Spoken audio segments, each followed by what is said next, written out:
Good afternoon, everybody. I have been trying to do a video for the last, I'd say an hour and a half, and my brain keeps on doing this on me because let's just put it this way. I've had a very busy last 24, 48 hours, close to 48 hours now, since at least Saturday afternoon. Saturday morning, I'd say about 10-ish or so. Maybe closer to 12. I don't remember exact times. But let's say Saturday mid-morning. Late morning. We got all our stuff packed up and put it in the car. And once we were packed up and done with a few things around the house, that's Sharon, Jerry, and myself, headed off to St. Louis. We got to St. Louis, we went over to my aunt's house, picked her up, and went to the Walnut Grill for early dinner, like 4 o'clock type dinner.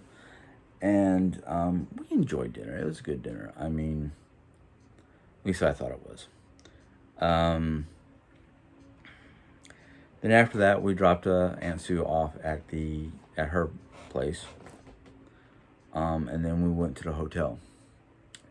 Got our stuff in there, got settled after like trying to figure out whose room was what and where we're going. And since the room that was originally supposed to be Sharon's was a wheelchair occupancy type room, we exchanged rooms. Sharon went upstairs, and Sharon said her room was also a wheelchair accessible. So we could have taken either one, but Jerry decided that she wanted to be downstairs instead of on the second floor. I was hoping to be able to switch, like get a room, switch the second room that Sharon was going to be in into a room close to us for a Jack and Jill type deal. That way she didn't have to come downstairs to visit with us to, Jerry and her play the word game of some sort. I can't remember the name of it, but they usually, work together to solve the puzzles sometimes. But it gave a chance for Sharon to come downstairs and just chill and talk with Jerry while I sat back and chilled and played, on my tablet. Got to be able to play my games and do the paint by number thing on my tablet, so I can chillax and go to sleep, which excuse me, which is not always easy for me because foreign room, foreign bed, got to get used to the surroundings, got to get used to the bed, and then I can fall asleep. But I have not been sleeping very well in the last almost a week, I think. And I have this issue where if I end up having broken sleep or can't get to sleep at a certain time and then sleep in, I don't get the full amount of rest, so I don't get my energy back to normal. So today I'm kind of like, I have no energy, I have no desires, I don't know what I'm doing. So it's kind of like, I woke up with the alarm, didn't feel like getting up. I got up, made coffee for me and Jerry to hopefully wake up. Coffee had little to no effect, other than helping out my digestive system, not to go into graphic details. But after I made coffee, actually right about the same time I was making coffee, Mom came out to tell me about something that I was just like, quit worrying about it, Ma. They're just trying to get under your skin. And I was sitting on my chair in front of my computer, waiting for the coffee to brew, and Dre had bought these like a box full of fidget toys, as they're called, And one of those toys was this thing that where you can squeeze it, not this, all these little, I don't know what you want to call them, but they look like little pearls, colored pearls. You can squeeze it, you're supposed to be able to squeeze it as however you want to, like a stress ball. And Jay goes, "Don't worry about squeezing it too hard; it won't break." Well, it broke. It broke today. I mean, Mom went back in her room, and I got frustrated because of the fact that it's like I'm not awake yet, and Mom's continuously bringing these things to me, and I'm trying to be polite about it because I don't like being rude to my mother. But I've told her many times, "Mom, I'm not awake at this hour. You gotta wait until at least 12 o'clock or later for me to have my cup of coffee and wake up enough to deal." But I just got so frustrated with that. I mean, I was just like, and then, and I'm like, So I had to slit the floor up of all these little pearl-like, colored balls, or what we're gonna call them. And I took the other one, because they sent 2 of each. I took it into the bedroom, and I said, "You know this?" And she goes, "Yeah." "What?" "So you said I cannot break this, right?" And I pulled out the other one, which was like deflated and broken, and I'm like, "Well, guess what? I broke it." And I was like, "Oh, by the way, don't you remember, when you first showed me about that, I said I'll probably end up being the one that breaks it?" "Yep, I broke it. I wasn't even trying. I was just, yeah." But that's basically what my morning was like. But it's kind of funny because I was thinking to myself as I was taking the recycling to the recycling center after a cup of coffee, and I was thinking to myself, I'm doing everything that I can to keep myself from being stressed out, keeping myself from being overly filled with anxiety or things like that. And it's just amazing how when we were gone over the weekend, I felt stress-free. I didn't feel any anxiety except for, when I had to drive back from the airport after dropping off Sharon, because I've never done that. And Jerry said I did really good. But I was just thinking to myself the whole way home, especially. I was like, it's been a good weekend. We got to do some shopping for things that we've been looking for at a crystal shop. New age type crystals.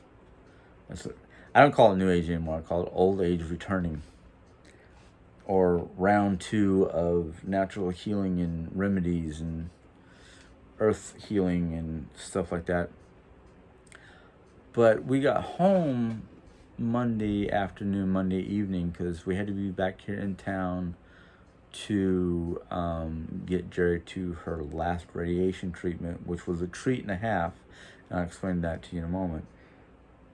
But when we got home, Mom was like, "Man, it was a peaceful weekend. I actually got sleep and blah, blah, blah." And I was like, "Yeah, of course, because we weren't here.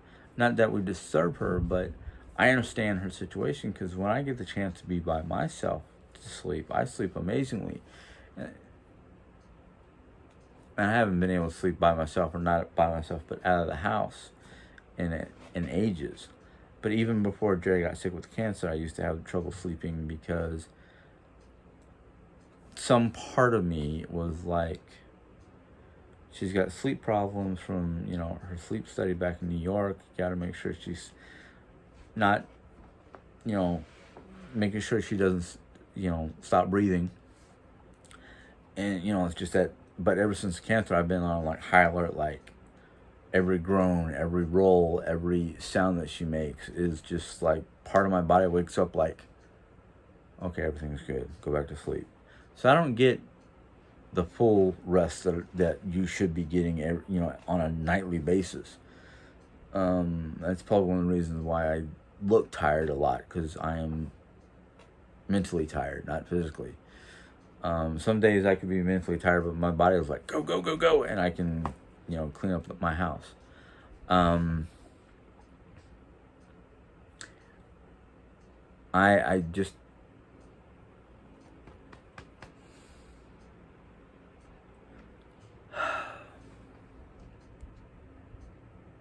okay. See what happens. Oh, jeez.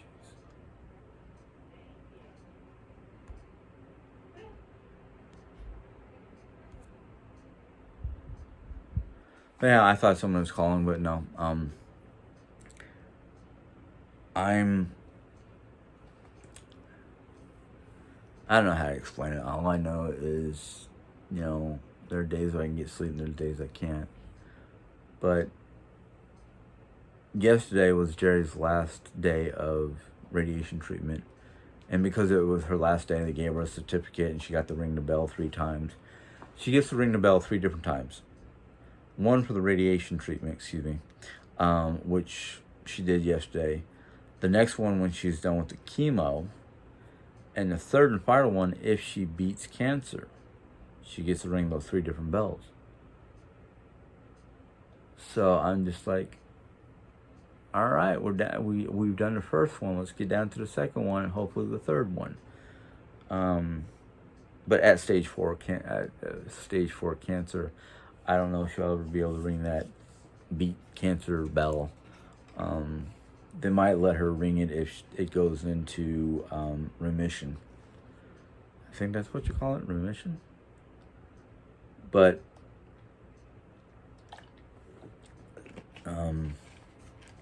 this morning, one of the things that happened when we got back, Mom had gotten a nasty card about Jerry. Mom's on the cusp of taking all that information to either the police department or somebody who can start investigating it. And then, of course, this morning Jerry got one herself, and I'm done playing because this one I literally had to put gloves on to actually read to look at it because it reeked of urine. And I'm like, this is no longer a game. This is no longer just somebody sending nasty grams. This is now somebody trying to up the ante.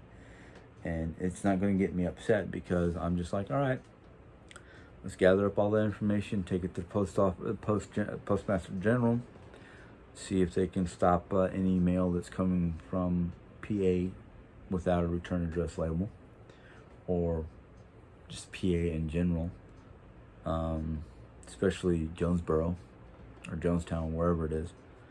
And then I want to take it over to the police department and see if the police department can either point me in the direction to get this dealt with, because it's no longer a joke, it's no longer games, it's become downright nasty. If I have to drive all the way up to Jeff City, which is our capital here in Missouri, to go to the FBI, I'm willing to do that. I don't care anymore. I'm done playing games. This person's got a serious issue, and it's not just with us, it's with themselves. And they're just being disgusting.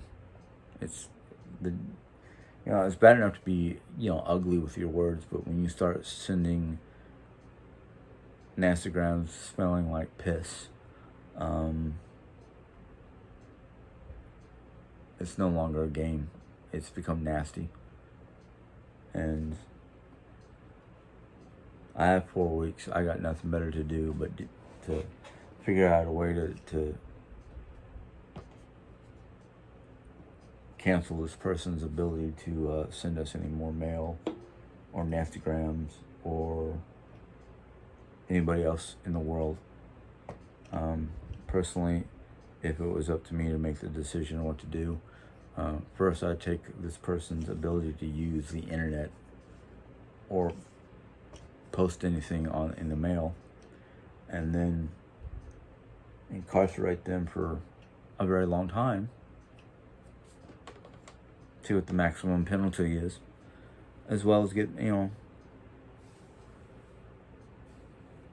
them out, put their faces out on FBI wanted list or the postmasters do not send mail from this person unless it's got a return address, and it has to be a real return address, not some made up one. Or they have to literally go to the postmaster general and give them their address and identification and whatnot. So it's in the. Dang it! Yep, he did fly up my nose. Get their information so it can't be shipped out. They'd have to use a third party, which if the third party knew what kind of trouble they can get into, let's just hope the third party goes, nope, I am not sending this for you. I'm not getting myself in the middle of it. And it's funny because the person tried to put a name on the card, no return address, just a name. And I don't know how Diane spells her Diane name, if it's a Danna. That's what they wrote on the corner where the return address is supposed to go.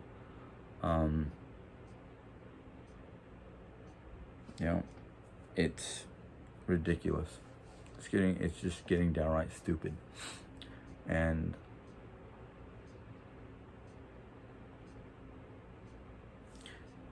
if it's one of the people from the GB that told me I need to get psychological help, well, this person needs psychological help. And if it is from the GB, whether they want to deny it or not in their public forum, that's fine and dandy. I don't care. I really don't. I don't go to the GB no more. I have no reason for it. It's just all, they're nasty little garbage. No truth to it. No realism. No tangible evidence or truth. They've been trying to use my words, Jerry Ann's words, against us since they started their little shit show.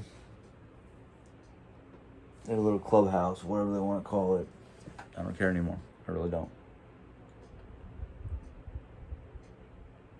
But I heard from my mom. Well, first off, what happened is somebody used my mom's AOL messengers. I don't know how they got all her information, but they somehow got into her messenger service and started sending people out, guess who died, as a clickbait. And what happened was, when people clicked on that, everybody was soon to be getting hacked, like it was clickbait. So the person in trying to impersonate my mom could get people's information. And what was good about it was the fact that a lot of people that have not contacted mom in ages started contacting mom to find out if it was real. And I'm guessing Diane got something similar. Diane, whatever her name is, got something similar, and her system got screwed up. And I will say that I'm sorry that happened to anybody because of these people wanting to play games with our names and our information. And if it's the same person who's been sending the cards, that's one of the reasons why I hope that if it is that the FBI discovers this person, they get shut down permanently. That they are not allowed in any way, shape, or form to have internet because of the harassment. The harassment, the disruption of life, causing my mom anxiety and other issues. They need to be shut down permanently. They need to put it out there that if this person goes to buy any new internet equipment or internet services, that it is not to be provided to that person. Have all sources that give people access to free internet, like libraries and internet cafes, that this person is not allowed to use their internet services. Give this person's information to all postal offices throughout the U.S.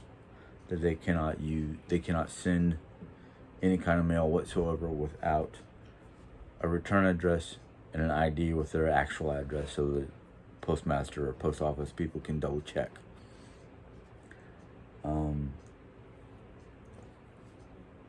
I'm not mad at any one particular group of people.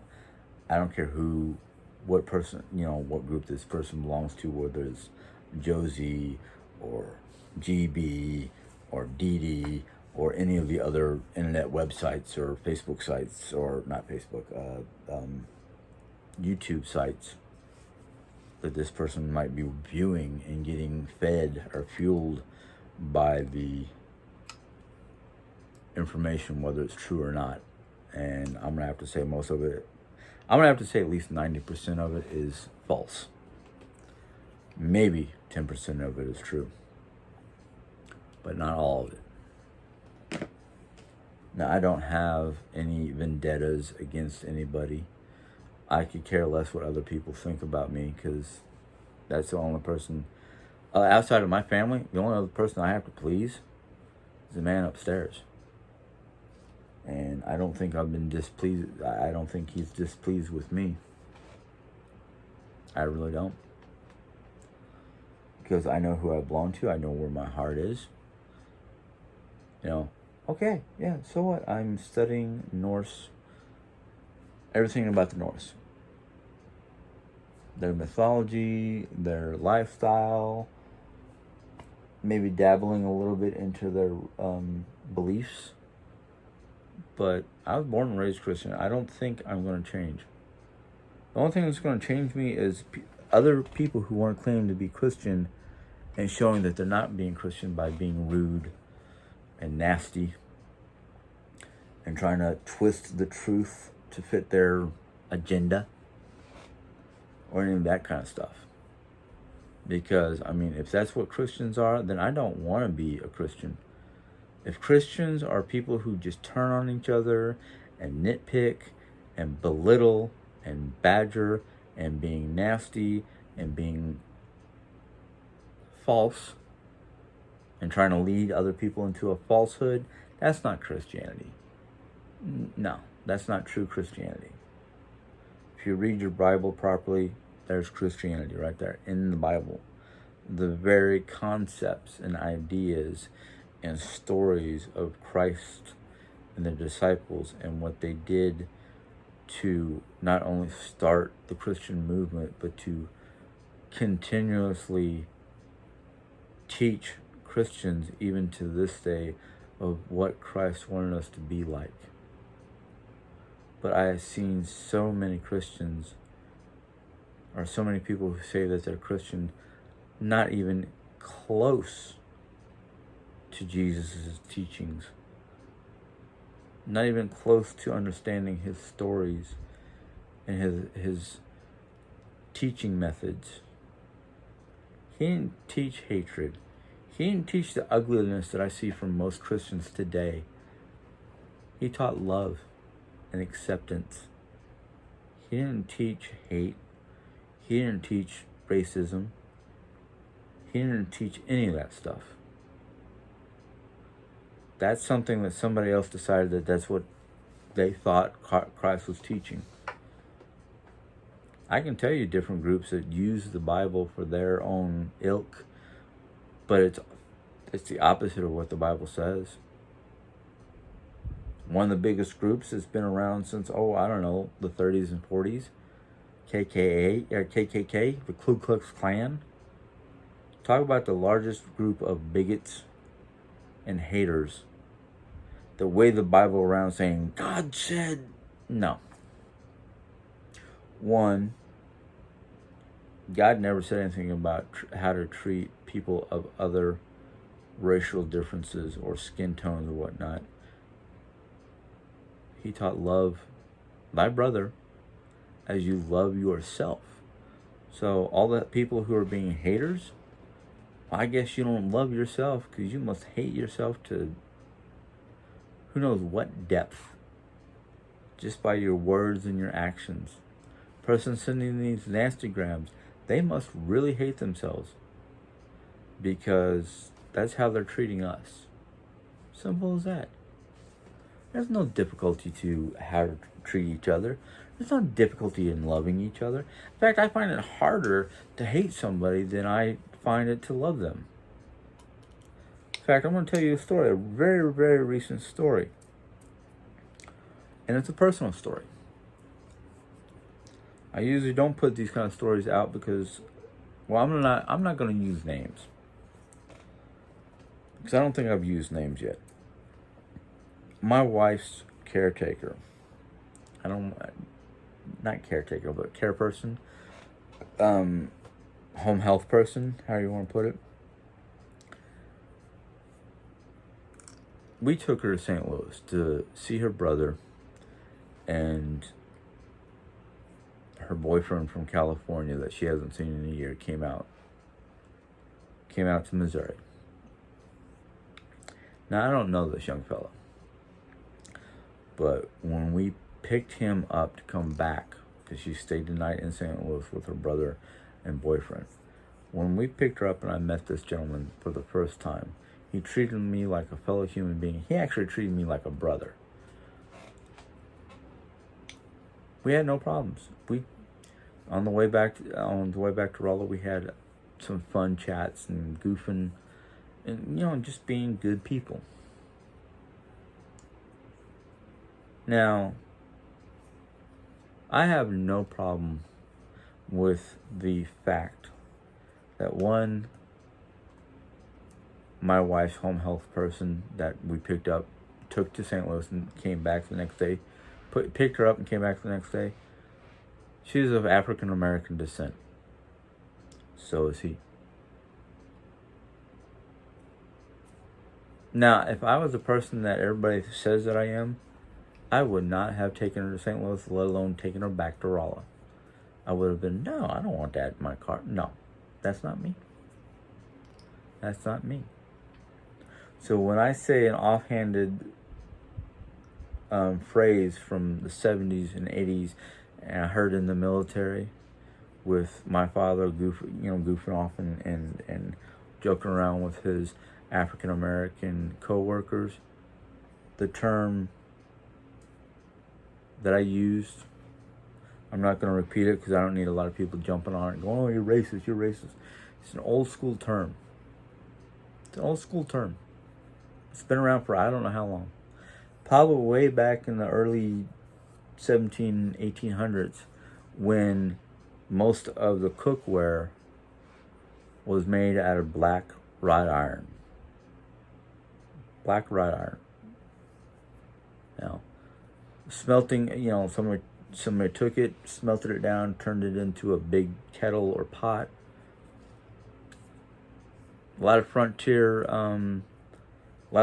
cookware, including your coffee pot, was most likely made out of wrought iron, black iron, whatever you want to call it. I forgot the term that somebody used for it.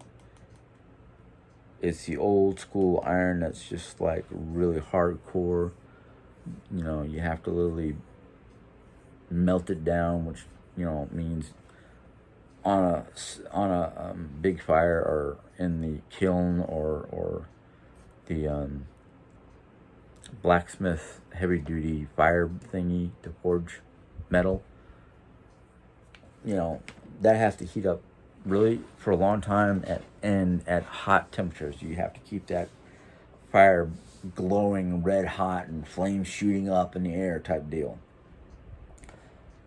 And it basically, once he was done forging it, it looked like polished black metal made out of iron.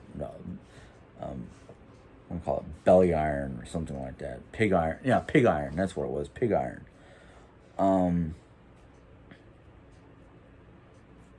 Everything was black. So the comment of kettle, you're Basically, the kettle calling the pot black.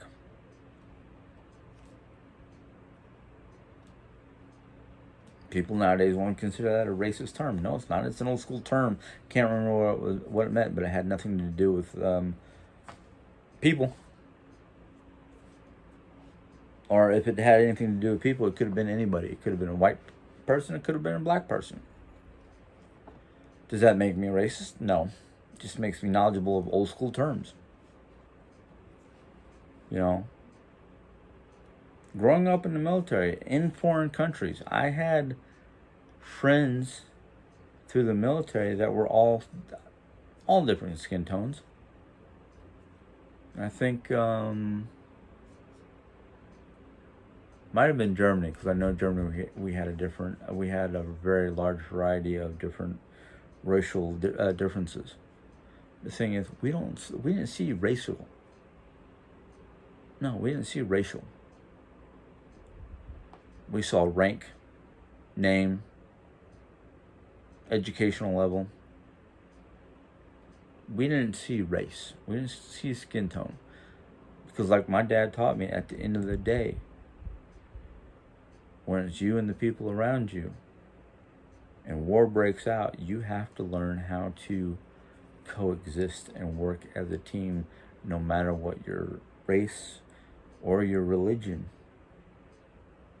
World War III breaks out. I don't think it's going to be nuclear. I really don't think it's going to be nuclear. It's going to be either hand-to-hand combat or short-ranged weaponry.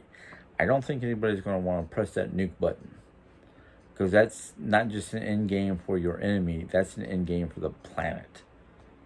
That's literally turning the planet into a pile of dust where only the roaches can survive.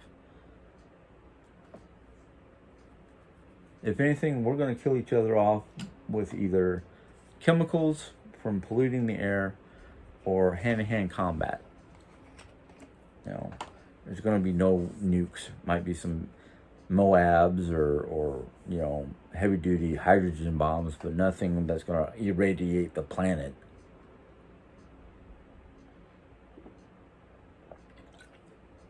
You know, I think they learned from dropping low-level nuclear bombs on Hiroshima and Nagasaki, and how much damage it did and how long it took to become livable again, let alone the nuclear explosion from the nuclear meltdown in that town in Russia. I can't remember the name of the town. Or 1 Mile Island here in America. We haven't learned from those mistakes. But I think they learned from the mistake of Hiroshima and Nagasaki that anything nuclear is just, might as well, you know, wait a couple hundred years or more to, you know, totally pollute the planet, so the planet can't sustain life anyhow. You know, that's the same deal. Just, you know, nuking the whole planet just accelerates the death of everything 100-fold, you know. But I gotta get off this. It's over 30 minutes. But the only thing that's going to save not just ourselves, but the planet itself, stop the hatred. Bible says treat each other like you would treat yourself. Well, geez, from what I've seen on the Gossip Bakery and these nasty little postcards, all those people must not like themselves. Must really hate themselves deep down inside, even though they want to deny it. Reason why I can say that is, one, I was in that place. I really, really hated myself deep down inside because of a lot of different things that has happened in my past, in my 20s. Thing is, though, today I can look back at it and go, okay, yeah, I might have disliked myself for certain events or certain things, but I think in some ways it showed who I could be if I didn't change my ways.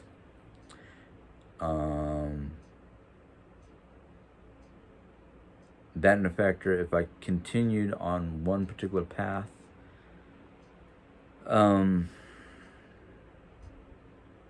I would be enveloped in a constant darkness. I doubt Jerry Ann would have wanted to be my husband. I doubt my mother would want me to live with her at all, because I got onto the dark side of Wicca, and I started hating myself. But the thing is the more I hated myself, the more I studied, the more I didn't care. Now, if it wasn't for a combination of I never practiced it in the sense of actually performing any of the rituals or anything like that, just reading some of the materials, it made it somewhat easier yet harder. It made it easier to return to the light side, yet it was a very long and difficult journey. That was back in the late 80s, early 90s. And some people would say I was just going through a goth period of my life, and I went, no, I never painted my face white or put the black mascara or eyeliner or lipstick on. No, I never did that. But I'm glad I'm not doing that no more. I'm glad most of everything I'm studying, I'm keeping a positive light on it, because I don't see any reason to go back to that part of my life. Because I know how it works, and I know a lot of people might laugh at the term the power of three, but it's simple, and it doesn't have to do with three people like you see in Charmed. It has to do with the belief that anything that you do to another person, whether it's good or bad, will return to you, sender, three ways, three times. So basically, if I were to go back to the darkness I was once in and create a potion or a spell or anything like that could do harm to somebody, that harm could return to me three times fold. So it would come back and hit me three times harder than my intentions. So that's why I feel that trying to be positive and do positive things for other people and positive energy in my life, let alone for my wife, my mom, my house, my friends, that can return back to me threefold. And I don't do it for that purpose. I do it because I feel in my heart of hearts that's the right thing to do. And here we are in the modern day era with computers and internet and all that, where people can send positive or negative energies or comments or whatnot, which have an energy of their own, can be effective. The thing is, because I believe my wife and my positive energy is stronger than the negative energy sent towards us, that the person who is sending out the negativity is getting it back upon them three times, or threefold. It doesn't matter if you believe it or not, it does happen. You might not realize it, but it does happen. So have you ever noticed that, you did something negative, or you had a negative thought or a negative feeling, and then within a day or two, three things that are negative happen to you within a 24-hour period?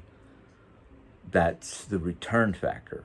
People just think, oh, it's bad luck, or I'm having a bad day. No. It's because you had a negative feeling or thought or intention towards anybody. Could be me, could be Jerry, could be mom, could be your own family. Could be somebody who pissed you off at work. and you had negative thoughts. All of a sudden, a couple of days later, you're having 3 different negative things happen to you. It could be anything. It could be paper cut. You dropped your cup. You dropped your cup of coffee in your lap, or you dropped a glass or something that shattered, or you accidentally tripped over your dog and hurt it. Flat tire on the road. It could be anything. Anything that would make you feel negative. No. You don't believe me? You can go ask anybody at a New Age shop, or anybody who practices any of the old school religions, especially Wicca. A lot of people who are Wiccan will not announce that they're Wiccan, but they will answer. They will answer your question. A lot of times they will answer your question just because they want to teach people who want to learn about this stuff. Now, you might not want to learn about it, but you want to ask them, like, is it true what I heard, that if I do something bad or say something bad or think something bad, bad stuff will happen to me in 3? I am pretty sure most of them will say yes. But since I don't live near a New Age shop like I used to in Arizona, you have to go find the right shops near you. Any of the New Age shops that sell anything for Wicca or paganism or anything like that, they have a good knowledge of these different things. They don't just sell the stuff because it makes money. They sell it because it's either part of their lifestyle or part of their knowledge or their interest, or or something that they have a good connection with. But anyhow, this is almost 45 minutes long. I am sorry. I may or may not make a separate video on the Nordic stuff from the from the Viking book. So I hope you guys enjoyed this little video. Hopefully it taught you something new. If you did like the video, you can give it a thumbs up. If you have any questions or comments, you can put it in the comment box. And if you're new to my channel and want to hear more of what I feel, believe, read, study, everything and anything that has to do with nature, animals, the supernatural, New Age, I hate saying New Age, but Viking type information, even biblical discussions, which I try to do on Sundays. I try to do a Bible study sometimes on Wednesdays, especially this Wednesday because I missed out on this past Sunday because I was so busy I just forgot to vlog. So until next time, hopefully you guys have a good day. Oh, if you do decide to join, hit the little subscribe button and then a little bell will pop up. Click on that bell and you'll be notified when I put in my next video. So until next time, you guys enjoy the rest of your day. Bye.